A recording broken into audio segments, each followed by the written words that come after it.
గ్రామ స్వరాజ్యం 2.0 గందరగోళం నుంచి స్పష్టత వరకు. కూటమి ప్రభుత్వం అధికారంలోకి రాగానే అతిపెద్ద కన్ఫ్యూజన్ నిధులు ఏ శాఖవి ఎంతున్నాయి, అప్పు ఎంత ఉంది, కేంద్రం ఇచ్చిన నిధులు ఏమయ్యాయి అనేది. మీరు కన్ఫ్యూజన్ కామెడీ చూసుంటారు. ఏపీలో నిధుల విషయంలో ఉన్నది మాత్రం కన్ఫ్యూజన్ ట్రాజడీ. వివిధ శాఖల్లో నిధులు దేనికవి వాడుకోకుండా డైవర్ట్ అయిపోయాయి. మన వాటా ఇవ్వకపోవడం వల్ల కేంద్ర పథకాలు ఆగిపోయాయి. అలాంటి అస్తవ్యస్త పరిస్థితి నుంచి ఒక పద్ధతి ప్రకారం నిధుల వినియోగానికి పవన్ కళ్యాణ్ గారు శ్రీకారం చుట్టారు. కేంద్ర జలశక్తి, గ్రామీణాభివృద్ధి, ఆర్థిక శాఖ మంత్రులతో భేటీల ద్వారా పథకాలని పట్టాలెక్కించారు. కోట్లు నిధులు వచ్చేలా చేశారు. దీనికి బెస్ట్ ఎగ్జాంపుల్ కేంద్రం గత ప్రభుత్వంలో ఆపేసి మొన్న విడుదల చేస్తామన్న 13,000 కోట్ల జేజేఎం నిధులు. ఇవే కాక శాస్కి, వరల్డ్ బ్యాంక్, ఏఐఐబి వంటి అనేక సంస్థల నుంచి నిధులు మన గ్రామాల కోసం తెప్పించారు. ఉదాహరణకి ఏఐఐబి అసిస్టెన్స్ తో ఏపీలో 3,000 కిలోమీటర్ల గ్రామీణ రోడ్లు వస్తున్నాయి.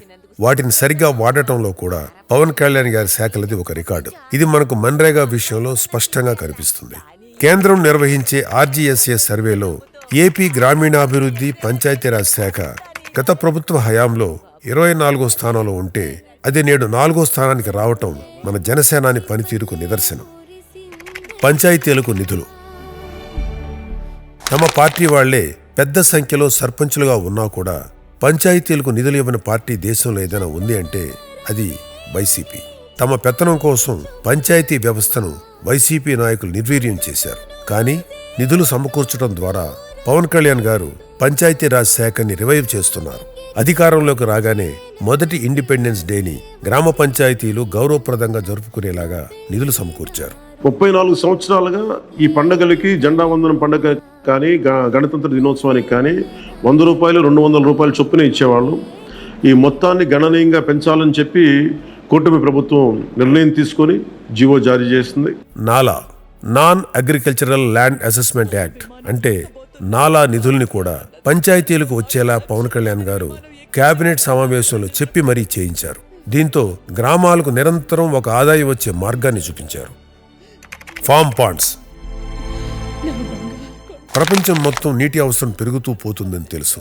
భూగర్భ జలాలు తగ్గిపోతున్నాయని కూడా తెలుసు. కానీ ఏదైనా చేయాలంటే పనులు ముందుకు కదలవు. అలాంటి పరిస్థితుల నుంచి ఇవాళ ఏపీలో 1,00,000కు పైగా ఫామ్ పాండ్స్ పూర్తయి 1 టీఎంసీ పైగా నీటిని స్టోర్ చేస్తున్నాయంటే దాదాపు ప్రకాశం బ్యారేజీలో ఉండే నీటితో సమానం. దానికి కారణం పవన్ కళ్యాణ్ గారు, వారి దగ్గరున్న అధికార బృందం. పొలాలకు, జీవాలకు నీటిని అందిస్తూ, భూగర్భ జలాలను పెంచుతూ, టెంపరేచర్ని తగ్గిస్తూ భూసారం మెయింటైన్ అయ్యేలా చేస్తున్నాయి ఈ form Pond's. This country doesn't need one big revolution, but it requires thousands of smaller revolutions అనేది ఫామ్ పాండ్స్ వంటి గ్రామస్థాయి పనులను చూస్తే అర్థమవుతుంది.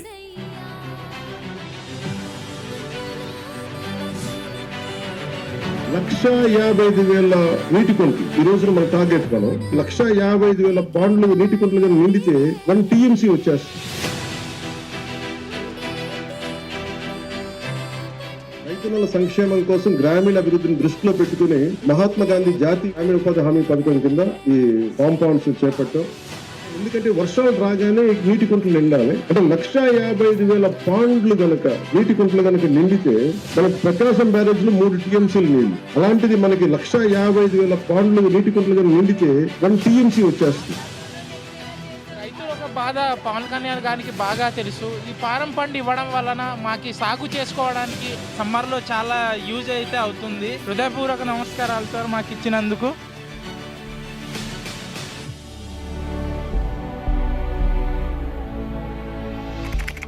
గోకులాలు.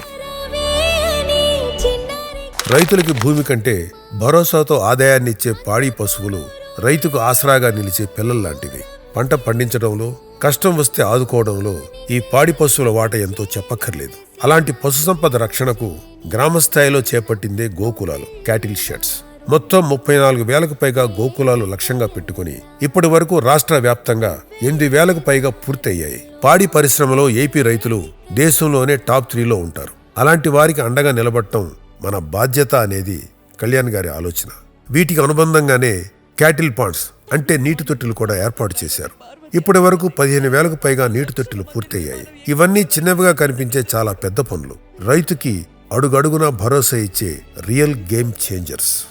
సెడ్ లేనప్పుడు చాలా ఇబ్బందిగా ఉన్నాం. ఇప్పుడు సెడ్ రాగానే చాలా హ్యాపీగా ఫీల్ అవుతున్నాం. పవన్ కళ్యాణ్ గారు మా చిన్న పేలు వ్యాన్లో తడిసినప్పుడు చాలా బాధగా, మేము ఇంట్లో ఉన్నప్పుడు ఆవులు చాలా తడిసివి, చాలా బాధగా ఉండేది. ఇప్పుడు సెడ్ వచ్చాక కొంచెం హ్యాపీగా ఫీల్ అవుతున్నాము.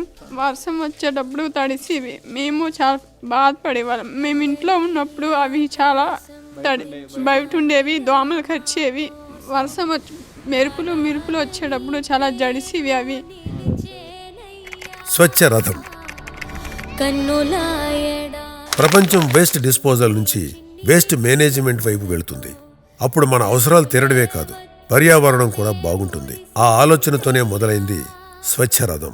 సైక్లికల్ ఎకానమీని సెట్ చేసుకోవడంలో మన ప్రధాని గారి ఆలోచన అయిన మిషన్ లైఫ్ ని సక్సెస్ చేయడంలో స్వచ్ఛ రథం పాత్ర చాలా ఉంది. Incentivise work wear motivation fails అనే దానికి ఒక చక్కటి ఉదాహరణ ఈ స్వచ్ఛ రథం.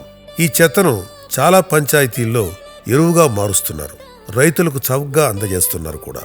13,000కు పైగా పంచాయతీల స్థాయిలో ఈ ఐడియా ఎన్ని మార్పులు తెస్తుందో ఆలోచించండి, ఆచరించండి. సాధారణంగా గ్రామాల్లో చెత్త సేకరణ కార్యక్రమం జరుగుతుంది. అయితే తడి చెత్త విషయంలో కొంత తీసుకొచ్చి వచ్చేటువంటి బండి వారికి ఇస్తున్నప్పటికీ పొడి చెత్త విషయంలో మాత్రం ఇళ్లలోనే అలాగే ఉంచుకుంటున్నారు. దాన్ని పూర్తి స్థాయిలో సేకరించి ఆ వ్యాపారులకు ఈ పంచాయతీరాజ్ శాఖ అధికారులు ఇచ్చే విధంగా కూడా ఏర్పాటు చేస్తున్నారు. దీనికి సంబంధించి ఎక్కడికక్కడ మండల స్థాయిలో కావచ్చు, లేకపోతే జిల్లా స్థాయిలో కావచ్చు, ఆ గుజరీ వ్యాపారులతో కూడా ఒప్పందాలు కుదుర్చుకున్నారు. వాళ్ళు ఈ సేకరించినటువంటి చెత్తనంతా కూడా వాళ్ళు కొనుగోలు చేసే విధంగా కూడా వారితో ఇప్పటికే ఒప్పందాలు కుదుర్చుకున్నారు. కాబట్టి ఈ సేకరించిన అంతా కూడా వారికి అందజేస్తూ ఉంటారు. దానికి తగ్గట్టుగానే ఆ వచ్చిన డబ్బులతోనే ఈ నిత్యావసరాలను కూడా కొనుగోలు చేసి ప్రజలకు, ఎక్కడెక్కడ గ్రామాల ప్రజలకు అందించేందుకు వీలుగా కూడా ఏర్పాటు చేసినట్టు అధికారులు చెప్తున్నారు. Magic drain. కొన్ని చిన్న చిన్న విషయాల్లాగా కనిపించిన చాలా పెద్ద పరిష్కారాలు చూపిస్తాయి. ఉప్పుతో థైరాయిడ్ని క్యూర్ చేయడం దగ్గర నుంచి అంతరిక్షంలో బాల్ పెన్ వరకు ఇలా సాల్వ్ అయిన సమస్యలు ఎన్నో. అలాగే మ్యాజిక్ డ్రైన్ అనే ఒక ఇనిషియేటివ్ ద్వారా దోమల బాధ నుంచి భూగర్భ జలాల వరకు అనేక లాభాలు గ్రామాల్లో కనిపిస్తున్నాయి. మ్యాజిక్ డ్రైన్ అనేది ఒక చెక్ డ్యామ్, ఒక ఇంకుడు గుంత, ఒక అండర్ గ్రౌండ్ డ్రైనేజ్, ఇలా అనేక రకాల ప్రయోజనాలను రెగ్యులర్ డ్రైన్స్ కంటే తక్కువ ఖర్చుతో ఇస్తుంది. పవన్ కళ్యాణ్ గారు ఇలాంటి మరిన్ని కొత్త ఆలోచనలతో గ్రామాల్లో క్వాలిటీ ఆఫ్ లివింగ్ ని, తద్వారా సస్టైనబుల్ డెవలప్మెంట్ గోల్ ని సాధించాలి అని కృషి చేస్తున్నారు. ఇలా ప్రజల కోసం అవుట్ ఆఫ్ ది బాక్స్ ఆలోచించడం మన వంటి జనాభా అధికంగా ఉన్న దేశాల్లో అత్యవసరం. అవుట్ ఆఫ్ ది బాక్స్ ఆలోచించాలని అందరూ చెప్తారు, కానీ చేసేవాళ్లు తక్కువ. అది కూడా గ్రామాల కోసం చేసేవాళ్లు మరీ తక్కువ. ఆ తక్కువ మందిలో ఒకరు మన ఆంధ్రప్రదేశ్ ఉప ముఖ్యమంత్రి శ్రీ పవన్ కళ్యాణ్ గారు.